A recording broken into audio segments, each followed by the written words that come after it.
مسلم orphanage یتیم خانہ اہل اسلام تقریباً 125 سال پرانا اوقافی ادارہ ہے، جہاں پر ایک سرکاری اسکول ہے، پرائمری اور ہائی اسکول۔ حال ہی میں تقریباً 2 سال پہلے مسلم آرفنیج کی انتظامیہ کمیٹی نے ایک پرائیویٹ اسکول کی شروعات کی ہے۔ اس سلسلے میں یہاں کی جو سرکاری اسکول میں برسر روزگار ٹیچرز تھیں، ان کی پٹیشن پر مائنورٹی کمیشن نے وقف بورڈ کو یہ احکامات جاری کیے ہیں، آرڈر بھیجا ہے کہ یہاں پر اس مسلم آرفنیج کے ادارے کی انتظامیہ کمیٹی کو تحلیل کرے اور یہاں پر ایڈمنسٹریٹر اپوائنٹ کرے۔ اس سلسلے میں بات کرنے کے لیے ہمارے ساتھ موجود ہیں مسلم آرفنیج کے سیکریٹری نوید احمد خان۔ بتائیے سر، یہاں پر مسلم آرفنیج میں ایک پہلے ہی سے گورنمنٹ اسکول تھا، تو پھر کیوں یہ نئے اسکول یعنی پرائیویٹ اسکول کی ضرورت پیش آئی کہ آپ نے اس اسکول کا قیام کیا؟ یہاں پر جو اردو اسکول گورنمنٹ کی جو اسکول تھی، بچوں کے ایجوکیشن میں کوئی کوالٹی نہیں تھی، بچوں کا ایجوکیشن میں کوئی وہ زیادہ توجہ نہیں تھی، اور اس سے سب سے زیادہ کیا ہے، قریب 400-450 بچوں کو صرف 3 ٹیچریں تھیں۔ جب یہ اردو اسکول تھی اس وقت میں بچوں کا یہاں پر صرف ڈراپ آؤٹس رہتا تھا، 9th اور 10th اسٹینڈرڈ کے آگے بچے نہیں جاتے تھے کیونکہ ان کی کوالٹی آف ایجوکیشن وہ قسم کی تھی۔ 2 سال پہلے ہم لوگ یہاں نالج پبلک اسکول کے نام سے ہم اسکول کھولے، جس میں بچوں کو اچھی سے اچھی تعلیم دی جائے گی اور بچوں کو اچھا کوالٹی کا جو خیال رکھا جائے گا، اور یہاں سے جو ہی بچے آگے بڑھ کر ان کا مستقبل وہ سنواریں گے، اپنے پیروں پر کھڑے ہوں گے۔ کیا آپ نے قانونی جو پروسیجر ہے، جیسے کہ وقف بورڈ کو اطلاع کرنا یا ان سے منظوری لینا، کیا آپ نے اسے کمپلیٹ کیا تھا؟ بے شک ہم نے وقف بورڈ کو انٹیمیشن دیا تھا، اور جہاں تک قانونی چیزیں آپ پوچھتے ہیں، یہ ہم لوگ ایجوکیشن ڈپارٹمنٹ میں اس میں کی بات پر ہم تحقیق کیے تھے کہ بھائی اگر تمہارے پاس بڑی جگہ ہے تو ایک ہی کیمپس میں آپ 2 اسکول کھول سکتے ہیں۔ کیا ادارے کا پیسہ جو ہے، کیا یہ ممکن نہیں تھا کہ آپ گورنمنٹ اسکول ہی میں انویسٹ کریں، اس کا انفراسٹرکچر ڈیولپ کریں، اس کی کوالٹی آف ایجوکیشن بڑھائیں، بجائے یہ کہ آپ ایک پرائیویٹ اسکول کھولیں؟ ایسا کیوں نہیں ہوا؟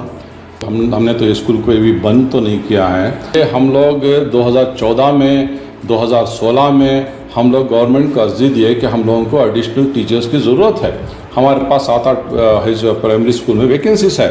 گورنمنٹ نے اس پر کوئی توجہ نہیں کیا، بلکہ انہوں نے کہا کہ ہم لوگ جو ہے اپائنٹمنٹ بین کر دیے ہیں، کوئی اپائنٹمنٹ نہیں ہے، یو مینیج یور سیلف۔ اور یہ ٹوٹلی مسلم آرفنیج ادارے کی اسکول ہے، جہاں سارے 400 سے 50 بچے جو بھی ہیں وہاں پر وہ تعلیم حاصل کر رہے ہیں۔ اس کے علاوہ باہر کے جو غیر غربا جو غریب بچے ہیں ہماری کمیونٹی کے، وہ بچے بھی آ کر یہاں پر ایجوکیشن حاصل کر رہے ہیں، ٹوٹلی فری آف کاسٹ۔ اور اگر ہم ہمارے یتیم بچوں کے لیے ایک بہتر اسکول کھول کر ان کو اچھی ان کی تعلیم دینا، ان کو ان کا مستقبل بہتر کرنا، تو اس میں حرج کیا ہے؟ اب یہ جو چونکہ مسلم آرفنیج اوقافی ادارہ ہے، تقریباً 10 ماہ پہلے جو ہے یہ جو کمیٹی ہے مسلم آرفنیج کی انتظامیہ، اس کا ٹینیور ختم ہو چکا ہے۔ تو کیا آپ نے نئے الیکشن کے لیے آپ کے ادارے کی جانب سے، کمیٹی کی جانب سے ریزولوشن سبمٹ کیا ہے وقف بورڈ کو؟ دیکھیے صاحب، ہمارا جو الیکشن 2019 نومبر میں ہمارا ٹرم ختم ہو گیا تھا کہ ہم لوگ بورڈ کو 3 لیٹرز دیے کہ بھائی ہمارے کو الیکشن کرنا ہے تو ہمارے کو امینڈ کر کے الیکشن کرنے کے لیے ہمارے کو ڈائریکشن دو بول کے۔ جو بورڈ فارم ہو گیا تھا تو سب ممبرس، بورڈ کے ممبرس اور چیئرمین سب مل کے کیا کیا، ہمارے کو اور 3 مہینے ٹائم دیا۔ وہ 3 مہینے بھی جو ہے لاک ڈاؤن میں چلے گئے، اور ان دا مین ٹائم یہ 3 مہینے میں ہم لوگ اور ایک 3 لیٹرز دیے، ریمائنڈ کیے۔ تو ہم سی او صاحب سے جا کر بولے تو سی او صاحب بولے بھائی یہ لاک ڈاؤن ہے، تم کوئی فکر نہیں کرو، آپ کو پھر 3 مہینے کا ہم لوگ ٹائم دے دیں گے اور آپ کے بائی لاز بھی امینڈ کر کے دے دیں گے، وہ کرنے کے بعد میں آپ الیکشن کرو بول کے دیا۔ اب وہ ٹرم جو ہے ہمارا یہ جون 3 تاریخ کو ختم ہو گیا۔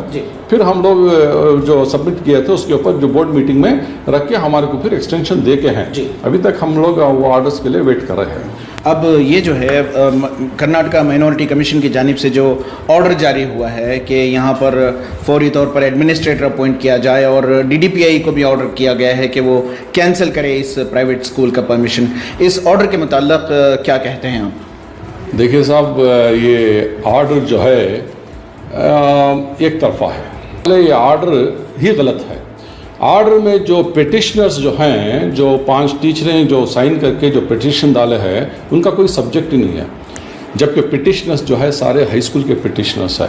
ہائی اسکول کے پیٹیشنرز، ہم ہائی اسکول کو کوئی ٹچ بھی نہیں کیے، کوئی بند نہیں کیے، اور وہاں پہ آلریڈی بچے ہیں، 50-60 بچے تو ہیں وہاں۔ اور پرائمری اسکول میں کے پاس ہمارے پاس ایک ہی ٹیچر ہے، بچے نہیں ہیں۔ اگر بچوں کو لا کر اگر وہ چلانا چاہے تو چلا سکتے ہیں، ہمیں انفراسٹرکچر تو فری آف کاسٹ دے رہے ہیں۔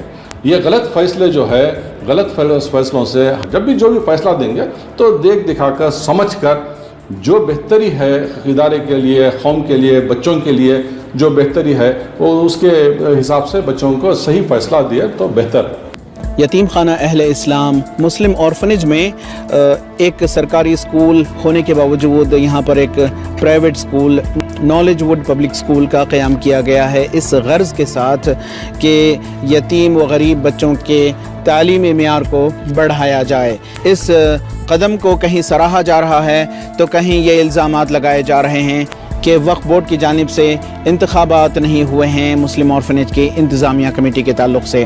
اب دیکھنا یہ ہے کہ آنے والے دنوں میں کرناٹکا وقف بورڈ، کرناٹکا مائنورٹی کمیشن اس ادارے کے تعلق سے کیا فیصلے کرتا ہے۔ Rafiq Jabbar, E T V Bharat, Bangalore.